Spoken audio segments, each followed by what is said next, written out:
Hey guys, so welcome to part 2 of our self-publishing for beginners course. Now, if you've just stumbled upon this video randomly and you didn't start with part 1, I would highly encourage you to go to part 1 because we covered a lot of foundational, important topics there that's going to shape what we do and how we do things here in part 2.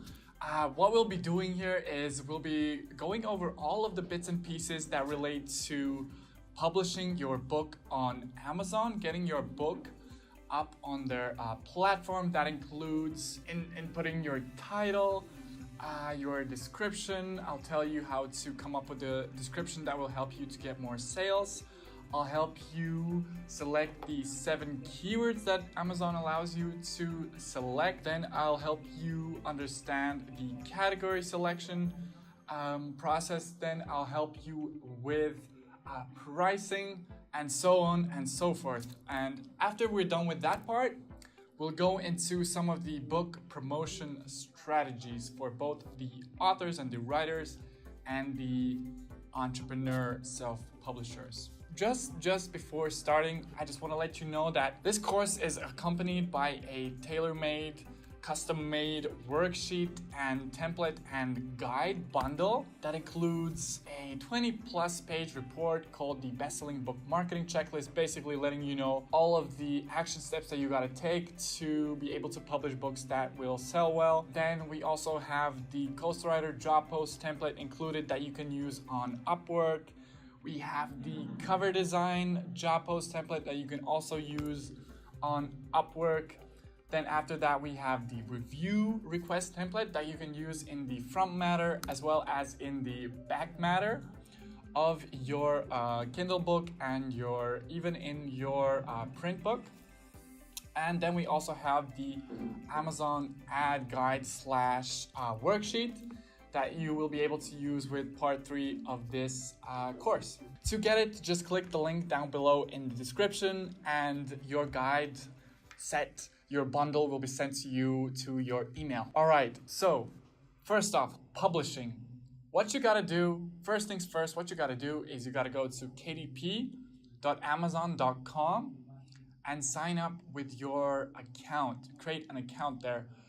If you haven't already done that, it will basically use your Amazon account. So it already knows, most likely you already have an Amazon account, knows some stuff about you, and you will have to fill out some banking details, some tax information, and so on and so forth. It shouldn't be too complex. To save time, I'm not gonna walk you through that this time. And once you've done that, your first step will be to upload your manuscript and your cover to Kindle Direct Publishing. Now, by the way, this is what it looks like right here.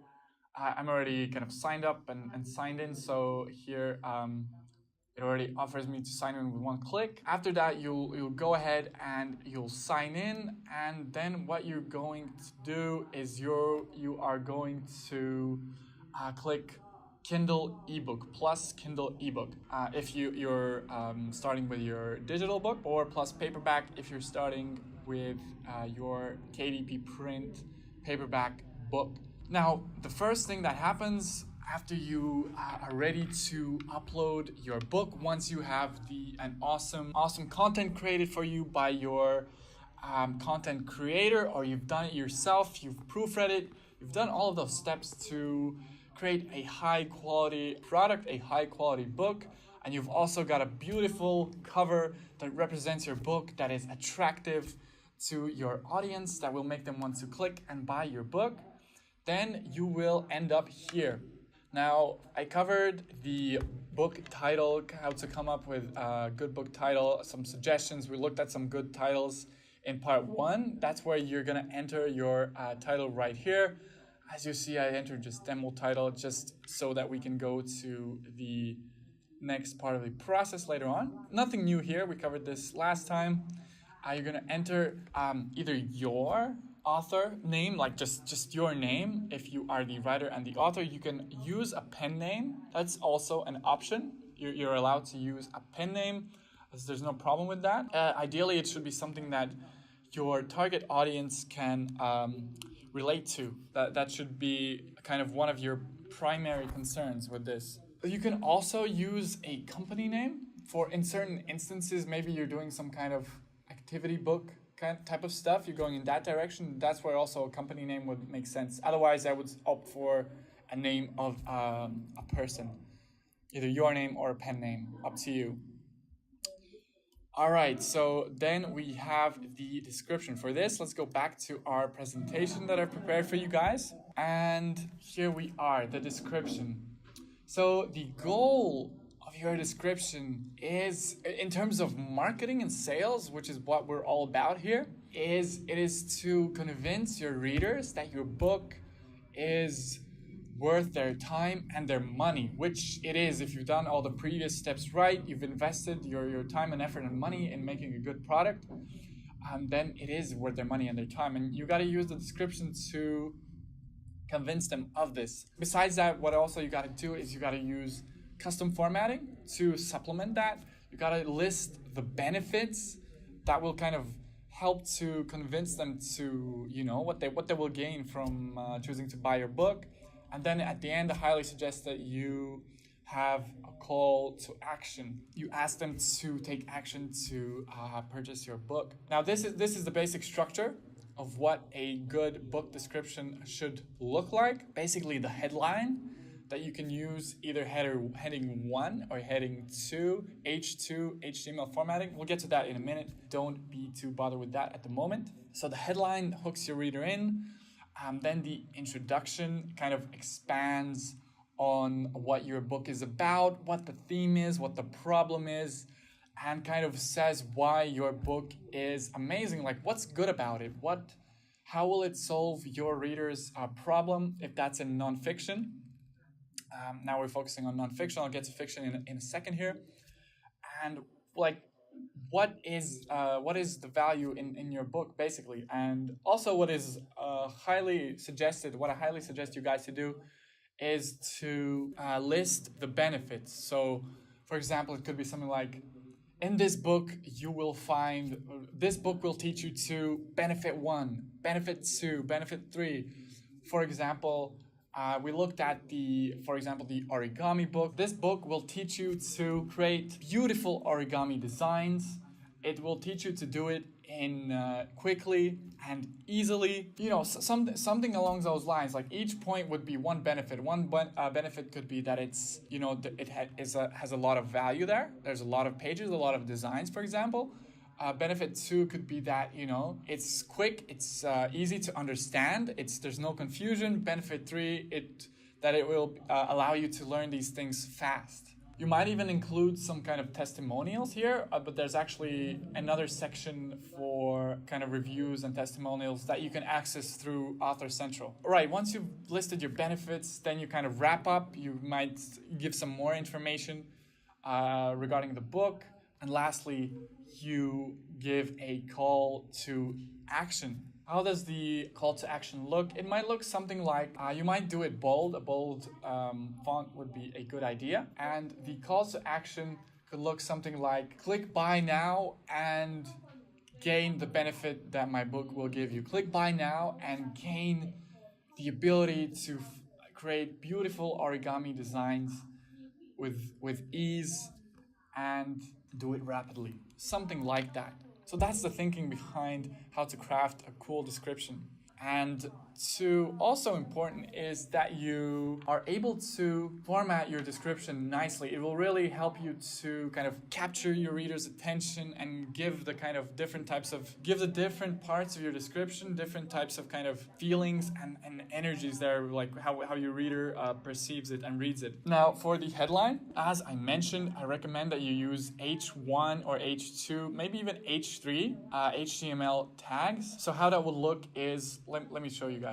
How that would look is H2, that's opening the HTML tag, then you close your HTML tag and you put something, that's where your hook is in between these two tags.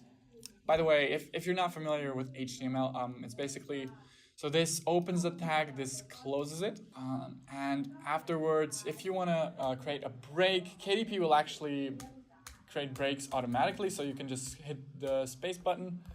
Then what we also have here is you can also break with code. Usually that's not necessary. Then you will have if you want to stress something in italic, that's what it looks like. Right here, italic text. Here, bold text looks like this. It's just a B. Very straightforward. This is what bold text looks like. Then what else do we have?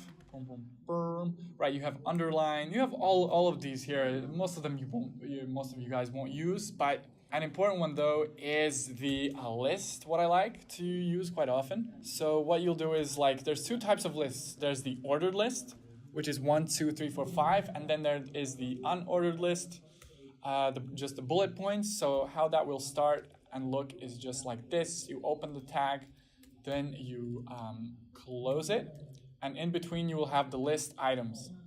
So list item number 1, benefit 1, and then you'll just repeat that over and over, and that's how you create your formatted book description. Now that was the kind of approach for nonfiction publishers. For fiction publishers, what your book description, how your book description should look like is basically its job is to really reel your readers into the exciting storyline of your book, because what the readers won't gain something necessarily as tangible as the knowledge that they would from a nonfiction book. It will be more emotionally driven by the excitement of your book, by being entertained, so on and so forth, on going on adventure through your book. Tips that I can give you is lead with your protagonist. Give a glimpse of your main conflict, the main conflict that goes on in the storyline of your fiction book, and really use the stakes at play. What is, this really creates kind of a stress in a way, you could say. It's, it adds suspense. That's the word. It creates suspense, and the reader should feel these emotions that are in the storyline of your book, and that's how you can have more people choosing to go ahead and purchase your book when it's out on the store. After that, you gotta choose your 7 keywords right here. 7 keywords. It actually says that it's optional, but I highly recommend, if you want to succeed, you gotta use every bit of power, every bit of advantage and edge that you have to your disposal. So fill out all of these and do your best in selecting the best keywords for you in your specific genre or niche. As I stressed in part number 1, your keywords are very critical in getting your book seen by your target audience, because your target audience are the people that are going to be searching for what your book has to offer. Okay, and how do you find this information? How do you select the best keywords for your specific book? There's a couple of ways, but one effective one that I will share with you in this free course is actually using the Amazon search suggestion bar. Now, but I recommend that you do not use just open up a regular tab. What we're gonna do is we're gonna open an incognito tab. Why is that? It's because Amazon, what is highly likely that they do is that they tailor the keywords, the suggested keywords in the search bar. They tailor it to your previous searches, to your previous purchases, so it's biased. When you're searching in incognito, the keywords should be more objective and should offer you what people generally buy, which the general masses is searching for, and therefore it should have a rough order of popularity, and that should make more sense. So going back to that keto example, here we see I already wrote keto, and it's offering us so many different suggestions. And how we use this is just very straightforward. We kind of play around. We see, okay, I wrote keto. It's giving us ketogenic cookbook. enter it just because I want just keto. Keto is short for ketogenic, which is like a popular diet that's going around at the moment. That's, people are popularizing it and benefiting from. So you see all of these keyword ideas can actually be ideas already for books, to be honest. Okay, let's see. Keto desserts cookbook. You see? And you can actually like use this to kind of dive into Amazon and kind of use these as leads, as ideas for potential books. Let's see if I write ketogenic. Here we have, ketogenic diet cookbook, recipe book, diet for beginners. And what you're gonna do is you are going to write all of this stuff out on a spreadsheet. What I do is select a couple of keywords that are high competition, meaning ketogenic diet. It's very general, it's very, very broad. I would select one or two of those, but most of your keywords would be more what they call in the search engine optimization community long tail. They will be like ketogenic diet for beginners. You might also want to rank for your competitors' search keywords, as we see here: ketogenic cooking, Maria Emery. I believe that's German. And that is basically what it will look like. Each keyword has a certain kind of quality to it. It's actually developing into a science. We're actually creating a tool set that will allow you to select the right keywords, because it's so critical when you're doing this type of stuff that you have good keywords. There's actually a whole, I could do actually a course just on keywords. I'm keeping it kind of brief here, but this already is a really powerful, effective way. There's also other ways you can check the size of your keywords. You can always check on Google Keyword Planner. You gotta actually register an AdWords account, but this is basically, let me show you a quick picture. This is what it looks like. You enter your source keyword, and then it gives you a list of ideas and kind of approximate search volume per month. It's not the best. It's just to give you a feeling. It's not the best because, it's not one-to-one. On Amazon, people are looking for things to buy. On Google, people are looking for information a lot of the time, and rarely is it to buy things. And then you can also use Google Trends. Also, not your main source of information, just to give you an intuition. Let's see, ketogenic diet. Right, so here we see the ketogenic diet has actually declined in popularity since May was when it was at its peak. Then, of course, on New Year's, it peaked again, and now it's kind of hovering around kind of decent, not the most popular, but obviously people are still buying. That's why I say Google Trends is not your number one, or Google Planner even, not your number one source for understanding keywords. Yeah, you can play around with this. This is totally free stuff. But yeah, as I said, we're actually developing a set of tools that I think anyone in the self-publishing sphere will be able to benefit from greatly. Then you have categories. You can choose categories from here. You will actually have to once you publish. Otherwise, they will just throw your book in random categories. But what you're gonna do is you are going to open up Amazon, and you can just browse actually the entire Amazon book category list, and actually choose almost any category that you want your book to be put in. And you ask KDP, after you publish your book, you nicely ask them to, hey, please insert my book in category A or B or C. Now, you can also select from these, but this list is actually limited. The reason is, I think why they limited it is because there's so many book categories. There's actually thousands. How do I know this? Because we're creating a category tool as well in our BookBeam.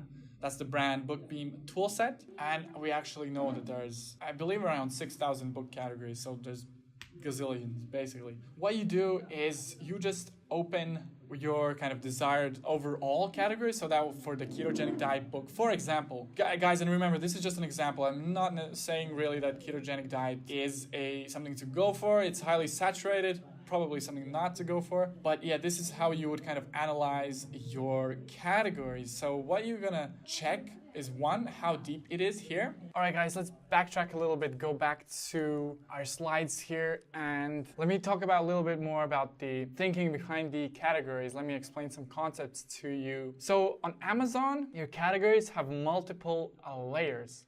So there is the end category that your book might be in. Like here in this example, in this picture, we see vegan. Then we see the vegan is housed under a larger category, how could you say, more primary category perhaps, that is diets. Then diets is under diets and weight loss. Diets and weight loss is under health, fitness, and dieting. This one is under Kindle eBooks, and so on and so on. So what I suggest to you guys is that you do not aim for just health, fitness, and dieting, because that category is incredibly competitive. Just like, this is a good example. You don't go for nutrition. That just puts your book in 2, 3 categories, whereas here we have it in like 6, 1, 2, 3, 4, 5, 6. Also important to clarify your book. When you select like this last category, vegan, in this example, your book will be inside of each and every one of these categories, going all the way down to the most subbiest subcategory, if you understand what I mean. So they kind of branch down. And you're also looking for categories that are, especially before you launch your book, since this is for beginners, of course this is before you launch, what you're looking at first is categories that are not as competitive. So how you are going to do this is you are going to go to Amazon. So let's go to Amazon best sellers, and let's go back to where we were, somewhere in the health or the cookbook category, if I'm not mistaken. So yeah, here we have Thug Kitchen, and now we see that Thug Kitchen is actually not just here. All of these books are not just here, they are also up here in this category. Let's see if we can find Thug Kitchen. Here it's 13. And there it's number 1 in what was it, vegan and vegetarian and vegan. And so it has exposure. This book has exposure in all of these categories. Let's check this one, for example. This book, let's see, weight loss recipes, it's number 1. So this book, it is number 1 here. It is number 1 in specialty diet. It has some ranking in cookbooks, food and wine, number 3. So you see what I mean. This book is going to be seen in each of these categories, so it has more chance to be exposed to people's eyes and more chance to be seen. Now, when you are looking at categories just like that in general, how you can assess, like, what is it, like, competitive? Is it hard to get up, like get your book seen? What you're going to look at is, like, say, position number 1, position number 2, position number 10, for example. Maybe let's go down to 20. Maybe in 50. Why don't we go to like 50? Right, so book number 1 is ranking 261. That's a very high ranking. This was 1, this was 3. This is 538. Obviously, these are super high rankings. 917 was number 10. And number 50 was 7,000. Now that gives you a feeling for how the books are ranking throughout this category. How are the first ones doing, and how are the last ones, like more throughout the middle, and number 50 doing. And you can use these numbers to understand, like, obviously this is a super competitive category, but you can use these numbers to understand, like, okay, approximately, let's say if I get my book ranking to around 30,000, will I be able to be number 10 or 5 or 20? Or maybe even number 1, 2, 3? Or will it be somewhere like number 500, which would be the case with this category. So this one is highly competitive. and we would keep searching, keep combing the market until we find something that's good. All right, I think that's pretty clear. Moving onwards. Right, and how you choose any category, like obviously the KDP offered categories are limited. How you choose any category is you just message their support. You say, hello, please move my title or book ASIN to these following two categories. Thank you. And that's it. They usually have no issues. I believe there might be some issues with children's books. Sometimes they don't move them to children's books. But you know, they're always changing their systems. So, but this works. This has worked for a very long time. And I highly suggest that you use this and are aware of this as well. A lot of people actually are not aware. Next up is optimizing your pricing. So you'll enter your categories, you'll enter your keywords. Where are we? Here's your keywords, your categories. If you're publishing a children's book, you select your age ranges. You select if you want it for pre-order. That's some advanced stuff. Just say you're ready to release it as soon as it's ready. The other option is basically make my Kindle book available for pre-order. That's if you have some kind of advanced strategy with an audience already, etc., etc. Right, then the next step is it brings you to Kindle ebook content. This is where you upload your content, meaning your Kindle manuscript and your book cover. Now, as I mentioned in part 1, as I mentioned before, you can upload your ebook in Microsoft Word format, but you can also upload it in Mobi, which is Kindle's dedicated format, or EPUB. That's Nook e-reader format, or you can also do KPF, which is, if I'm not mistaken, it's the Kindle Create format. So it's gonna accept all of these formats. It just depends on what you chose before. We also have this one, digital rights management question. It's basically a protection system of copyrights of your book, a distribution kind of question. I usually opt for no. The thinking is the more people kind of get to access the book, in the end, the more the business is going to benefit. At least, even if the work is not paid for, at least the brand gets out there, and so on and so forth. Different people have different opinions on this. If you feel like you need this protection, you can always opt for yes. But at the end of the day, guys, this thing, don't get hung up on it. In most cases, this will have no effect on your book or your business, or you won't be able to even notice it. So don't get too hung up on little things that, frankly, at this point do not matter.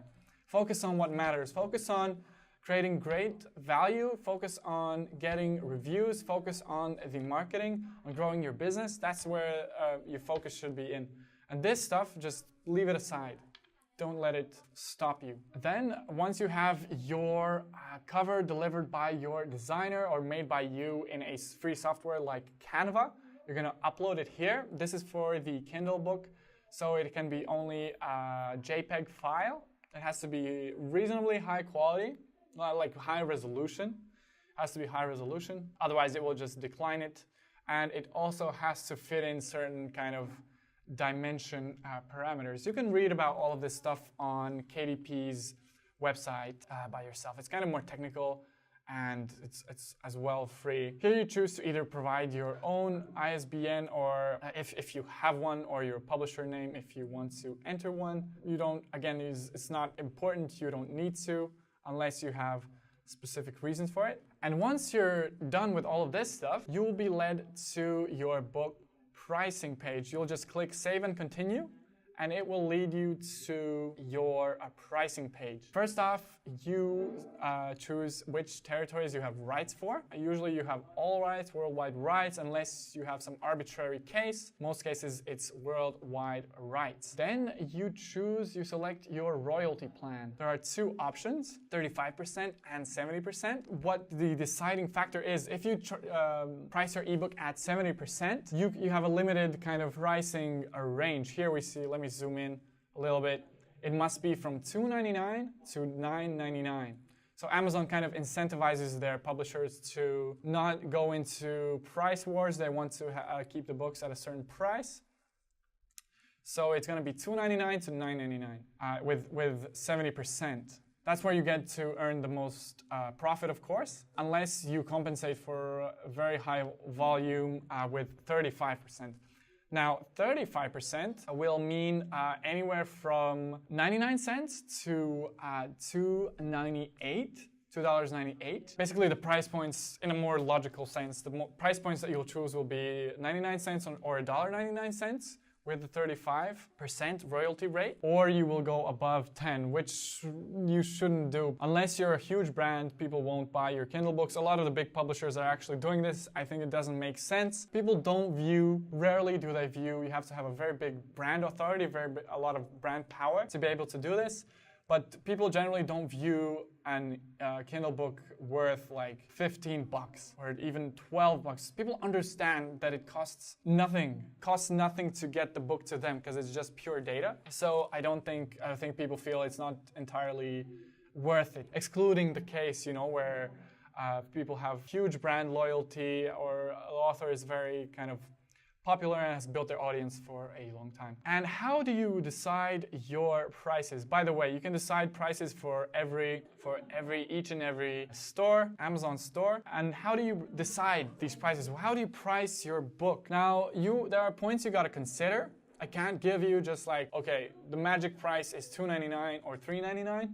That doesn't really exist. It's going to vary across different niches that you go into. Now, the considerations that you got to think about is one is the length of your book, because the length of your book will be the perceived value. How valuable do your readers see your book? What is the value? Is it like, a 50-page book versus a 300-page book? Obviously, if it's 300 pages, it's more value, more work went into creating the content of that book, and so on and so forth, so it is appropriate that you price it higher. The second thing that will shape your book's pricing, what you're going to take into consideration is the pricing of other books in your genre or your niche. Now, if all of the books in your niche are priced at 99 cents, it will be, not always, but most of the times it will be challenging to price it outside of that kind of a range, because the people are kind of trained to expect books at that price, and as soon as they see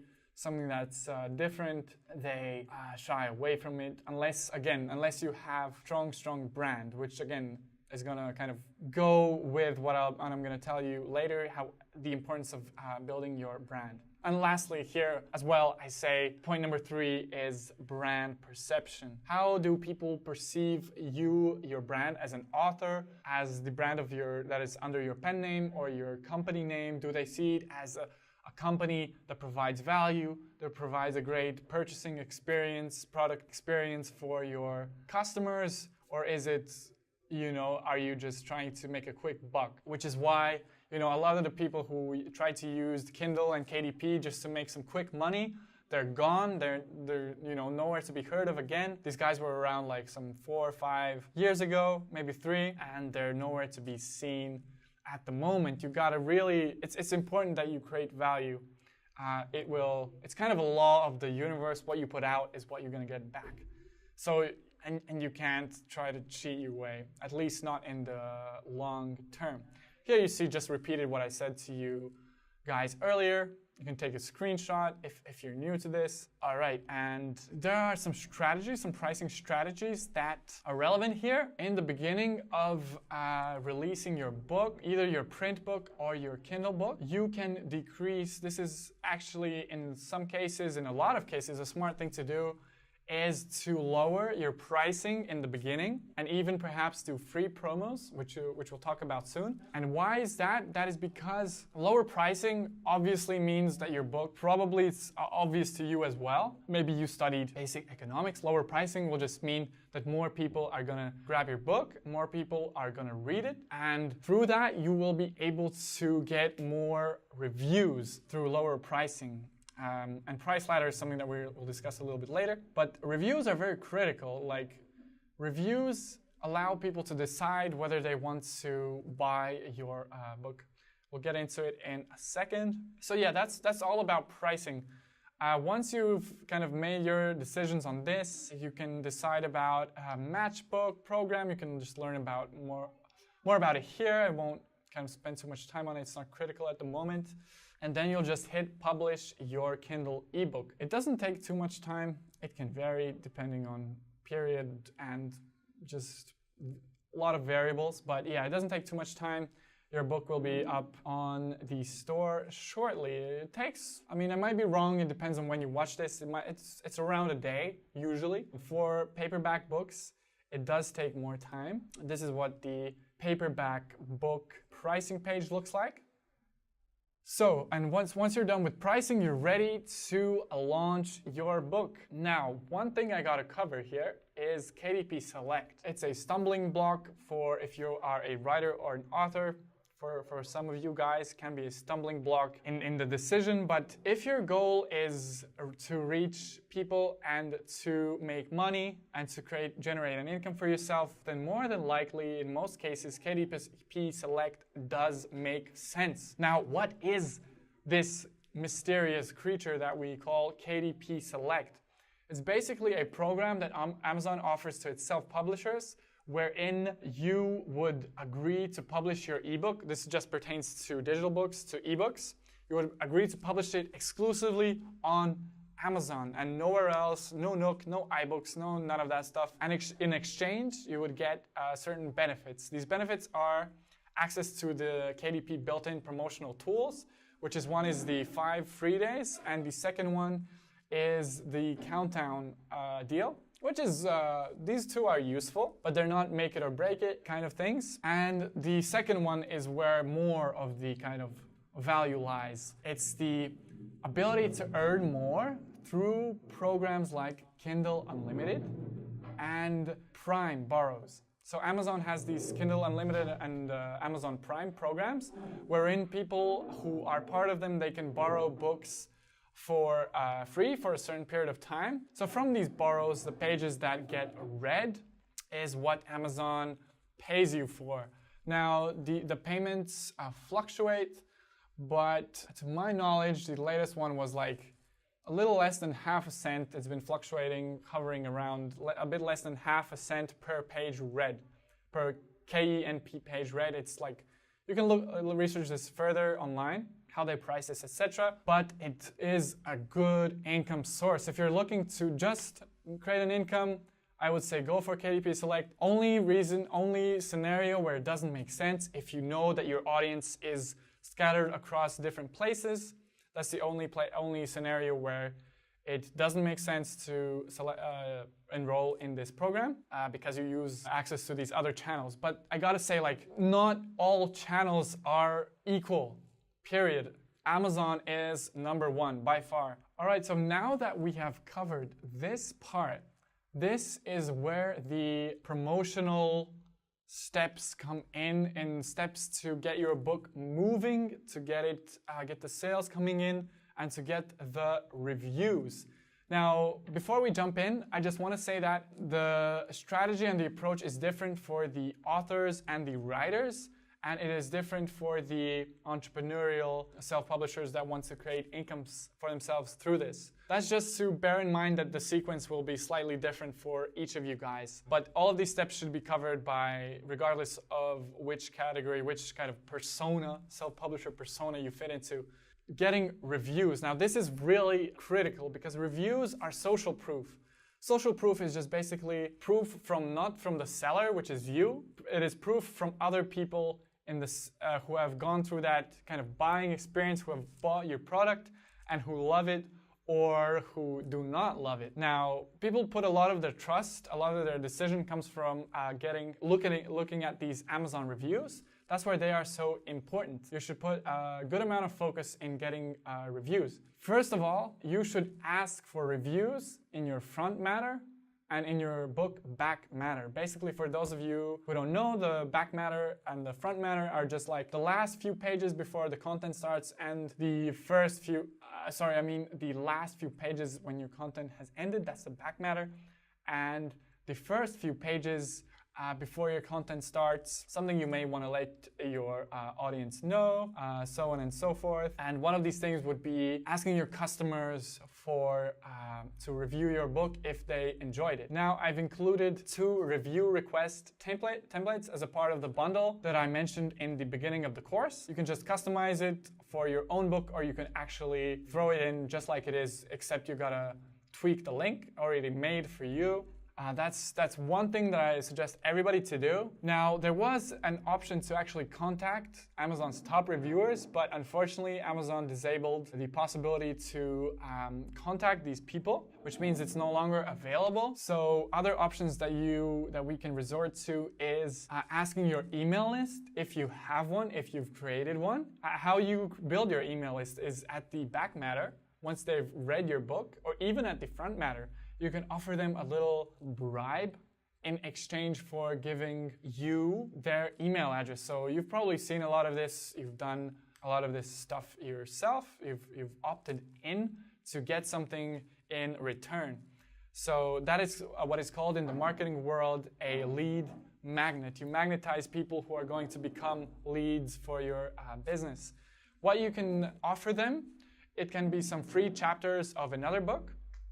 That is one thing. You can just offer them like to be in a special circle of people, to be a part of your newsletter, which they will benefit from. But usually some kind of free stuff that they see as valuable is better, because who doesn't like free stuff? Everybody does. So it usually works better that way. You would use some service like MailChimp to get that accomplished. It has a free tier, a good free tier, so you may not even have to pay for it. There are paid options. One of them is hidden gems. That's probably the best one out there. They come and go. These services come and go. So by the time you're watching this, something might have changed already. And the other paid option is library thing. That's also pretty decent. They're not amazing. Hidden gems is pretty good, but you will spend a reasonable amount of money getting reviews this way. There are also other ways, but frankly, I haven't found them to be the most effective. You can join Goodreads groups. You can do also other kind of teachers teach doing review swaps, and that is like a gray area because it's somewhat against Amazon's policy. Incentivized reviews, they don't like it. They're very into protecting the review system because Amazon, the people your customers use it, trust it to make their purchasing decisions. So I highly recommend that you do not buy reviews. Just don't. You're jeopardizing all of your effort here. So just don't even consider it, seriously. Okay guys, so before we go into the more promotional actions, I want to clear up one thing. For the entrepreneurial self-publishers, those of you purely looking to provide value, to get income, not necessarily writing your books yourself, I want to mention that if you've done the steps right from part 1, if you have selected a great niche, if you have created great content for that niche, if you have created an awesome cover, again, for that niche, then what will happen is once you publish your book, give it perhaps some initial pushes here and there, make sure the good reviews are coming in. What will happen, actually, the Amazon system will actually promote your book for you. And why that is because once they see that your customers are liking your book, that getting good, the algorithm sees that your book is getting good numbers, it's getting a good click-through rate, it is getting a good conversion rate. Click-through rate meaning how many people are clicking to see your book, to conversion rate meaning how many people are converting from potential customers to actual customers who actually buy your book. Once Amazon sees that this is going on, it starts to push your book out to more people and even more people until either it runs out of the audience, or if the audience is big, then you're going to make a high number of sales. And this is how large incomes are generated on Amazon. That's how the system works. If you are an author, you can also take advantage of the systems of Amazon, but you also going to have to, most of you are going to have to do some work, do quite a bit of promotional work outside of Amazon as well. Now, with that said, let's see what kind of promotion I suggest that you can use and should use. First off, we have the built-in promo tools. That is, if you have enrolled in KDP Select, those are the Kindle Countdown deal, basically lowering your book's price from its original price for a certain amount of time. You can only do this if you haven't touched your book's price for 1 month or 3 months. Don't recall at the moment. So you can't really like raise it up and then do a Kindle countdown deal. Like Amazon has created a policy against that. But during this countdown deal time, you're gonna earn the same royalty rate as you did before the countdown deal. Also recommend, if you choose something like this, that you gotta supplement it with either a paid promotion on a site like BookBub or something along those lines. So it should go, or maybe even that could be like some paid advertising on Facebook. But usually I wouldn't recommend that you guys use Facebook, because you're gonna lose money, because ebooks and books are generally, you get a low margin profit, so you might generate like what, $2, $3, $4, and you're not gonna make that money back. Facebook advertising isn't that cheap anymore. So you can only use it to give it some pushes most of the time, unless you're in some interesting niche where advertising is very cheap. Then you also got free promotion, which is just giving away your book free for a limited time. This can be a good way to get your reviews, but other than that, it's not quite as effective as it used to be.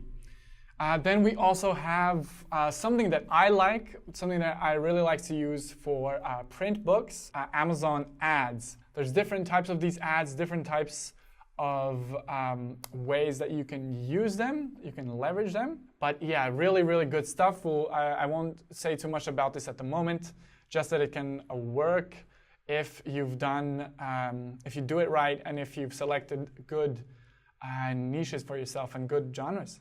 But yeah, more on that in part 3. Then is building your brand. This applies to both sections of self-publishers. Publish multiple books. The times are over when you can put one book out and that's it. Amazon's algorithm likes that you publish multiple books, which means that to your customers who bought your book number 1, it can promote your other books, and so on and so forth, and your books will kind of feed each other. Your books as well, important for the beginner crowd, is also that you, once you've published your book, right? Let's say you publish your book, you follow all of these steps. Maybe you supplement this information in this course with you buy maybe a book, you look at other videos on YouTube, maybe you even buy a course somewhere to go more in depth, and then you publish your first book, it does well, it brings in more than it costs you to create it, it compensates you for your time as well, blah, blah, blah. And then what you're gonna do is you're gonna look at the same niche where you can publish a similar book, a similar kind of similarly niched themed book. Highly recommend that you do not publish under the same pen name or your name a bunch of different books that are totally unrelated to each other. Like, let's say you publish a romance book and then you publish an activity book. Those are like highly unrelated to one another, and it's confusing to your audience, and they will be confused, and thus your brand will kind of be diluted. So don't do that stuff. Also, part of your brand building initiative is building an author page, and how you do that is quite simple, really. What you're going to do is you're going to go to Author Central,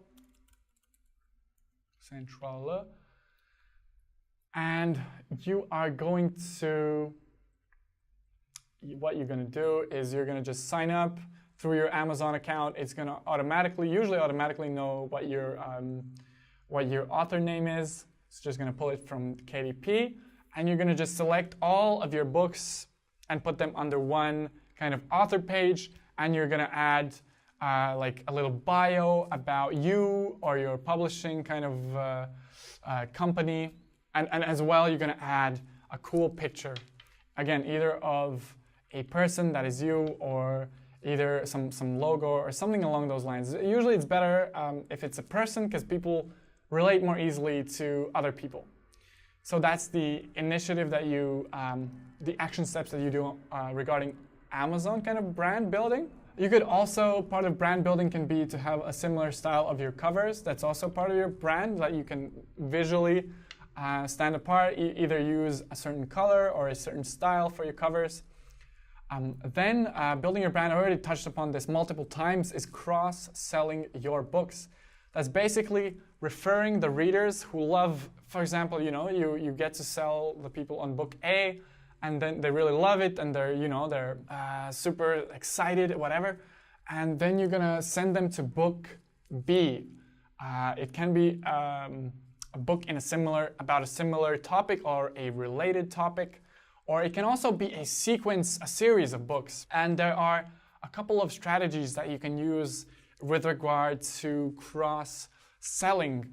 If you have a series of books, for example, maybe you have a series of short stories, 5 short stories in fiction, in a hot fiction category, what you're gonna do is, what is a smart thing to do is to price book number 1 at the lowest price possible, which is 99 cents.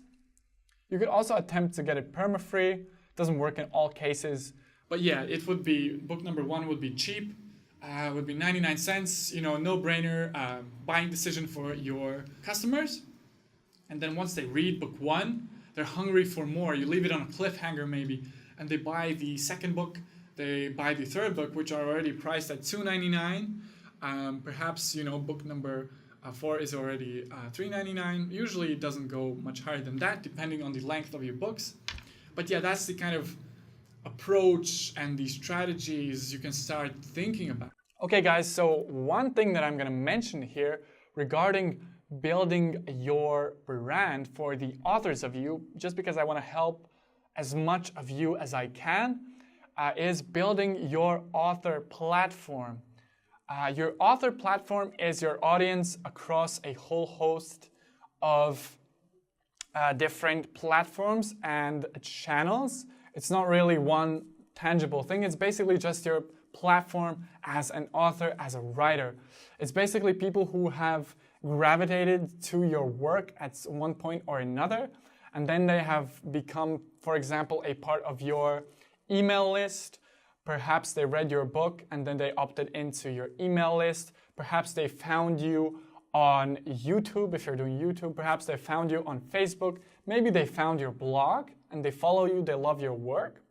And so it's quite critical that you build this, because it's your asset. You're going to be doing quite a bit of hustling to get your book out there once you publish it. And your author platform will be your asset that you will take with you from one book to another. You will be able to easily get reviews from your dedicated fan base, which is basically another word for your author platform, your author fan base.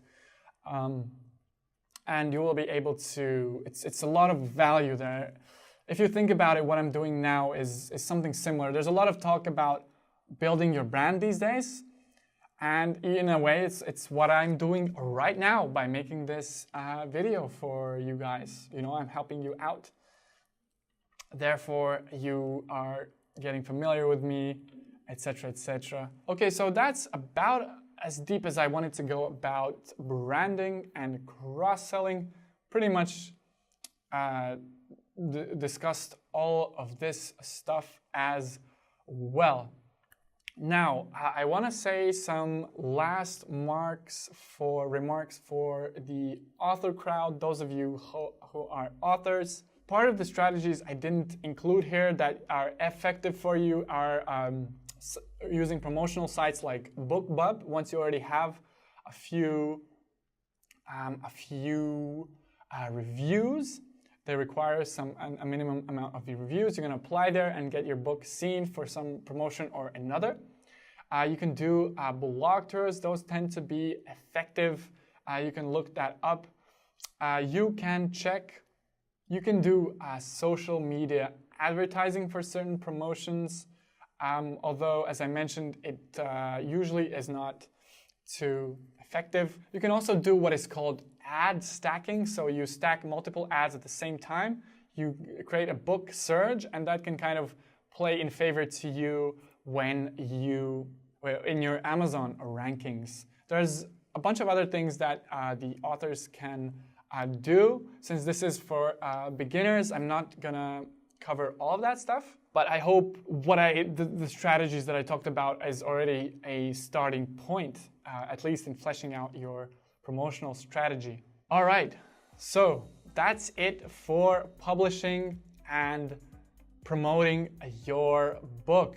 Important stuff, as I mentioned, for the Kindle publishers, the self-publishers, entrepreneurs, not creating their own content, working with other people to create their content. You guys are leveraging the power, the machine that is Amazon. That's why those initial steps are so important. That's why I spend so much time talking about them, at least to give you a starting point idea, understanding of what's going on and how important keywords are in the system. So you're kind of using, once again, you're using Amazon's system to your benefit, and authors, you are using Amazon's system, but you're also doing your own promotions.